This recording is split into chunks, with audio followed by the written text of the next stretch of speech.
Wondering why they're not open with us. Wondering why they're not transparent with us. Wondering why they're willing to go talk with somebody that's not part of this family, this household, before they talk to you about major issues and problems that they could be having in their life. There's something wrong with that picture. And it don't mean that we agree with everything that they're doing or that they have done.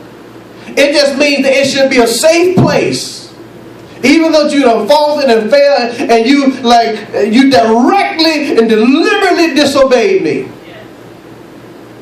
That's where love and mercy and compassion kicks in, or it should. But we shouldn't provoke our children to anger, to wrath, lest they be discouraged.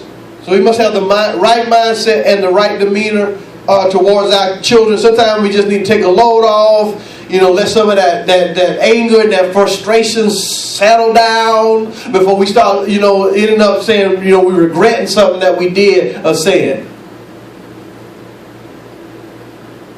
So sometimes in the heat of a moment or a situation, that's probably one of the worst times to deal with it directly.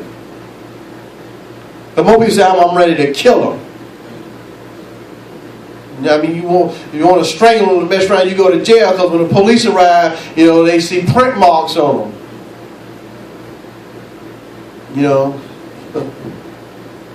And you might be taking a ride downtown. So fathers have to be careful. Now mothers are a little more lenient. It could be both sides. But fathers in particular, he says, don't provoke your children to anger. And he says, lest they be discouraged. Because a lot of times, fathers are headliners. They kind of come straight forward, straight at it to the point. Very aggressively. Unless they're, fathers that I call, they have an Ahab spirit on them. Very lethargic, laid back, not disciplinarians at all. It's like, whatever, you go talk to your mama, I told you about that, no. Because there's some responsibility there that the father cannot continue to put off on the parent or on the mother if they're there. Some things, because of the authority of the father that's in the house, some things just settle down because he decided to speak up and say something. All right? Now let's go to Proverbs chapter 20. Look at verse number 11. We're kind of taking the scenic route, but we're going to get there, I promise you.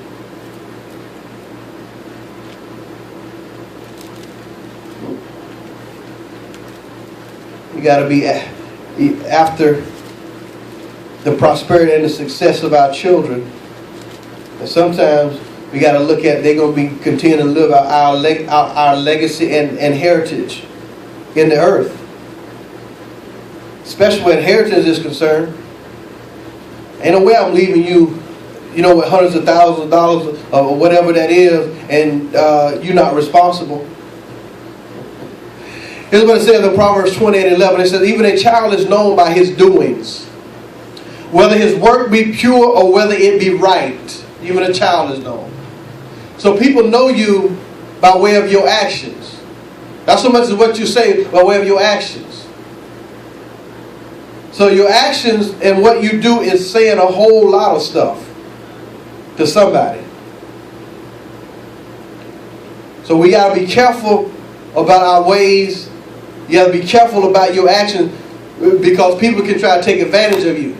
That's why we tell people, we don't try to get off on people's houses, for example, how they children dress. But some dress is too provocative. And it be attracting the wrong somebody to you. Because this men, they don't have no kind of conscience, none whatsoever. They don't care. And there's some women out there that don't care either about young men. Work both ways. They don't care. But we have to be careful and be wise in what we do. Proverbs 22 and verse 6. It says, train up a child the way he should go, and when he is old, he will not what? He will not depart from it. Proverbs 22 and verse 15 says, foolishness is bound in the heart of a child, but the rod of correction is going to help that joker. It's going to help him.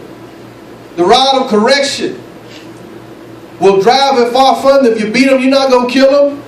You whip them, you chasten them, you discipline them. You're not going to kill them. They're going to survive to live another day. They got to honor the word of God. This is my house. As long as you're not trying to beat them to abuse them, beating them with bats. Back in they beating children, people, do stitching cars and stuff like that, bruising them all up, all over their arms and all over their legs, like good time Penny, and she get burnt with the iron, and burn her with the iron, and burn Penny with the iron. Why you gotta burn Penny with the iron and discipline Penny? Now you don't abuse the child. So now there's evidence of abuse. They even stopped disciplining the children in the children. We used to get swats when we was in school. And there was a certain level of respect of what you did, because you knew that if you went to the office by certain things, well, how many licks is there? At least 3. Or suspension. You don't want to get suspended, because now, look, man, it's trouble. It's trouble. Certain things you have to call your mama. Your mama going to have to leave work, and now you're going to get 2 whippings. You're going to get swats, and then when you get home, you're going to get another whipping. But when they stopped doing that in the schools, and along with a whole bunch of other stuff, problems escalated. Now, let's go to Proverbs 23 and 13.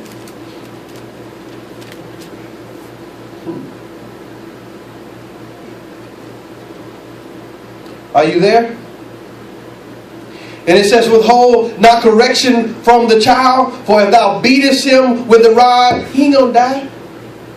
Okay, listen. Okay, how emotional or dramatic they're making that event. Some kids holler so loud, boy, you hear 3 houses down. And they was like, well, that's some son getting a whooping. The house was built different back then too. Now we got more insulation and the way stuff is designed. But they get loud enough you can still hear them at least 1 or 2 houses.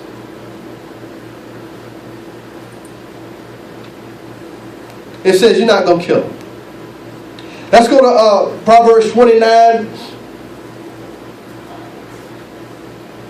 and verse 15.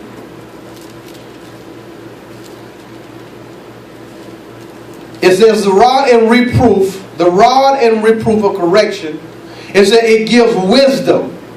But a child, listen, this is what a lot of people are doing. But a child left to himself bringeth his mother to shame, or the parent to shame. Just left to himself, no discipline, no correction. I'm just going to let them do what they want. You cannot let a child do what they want to do.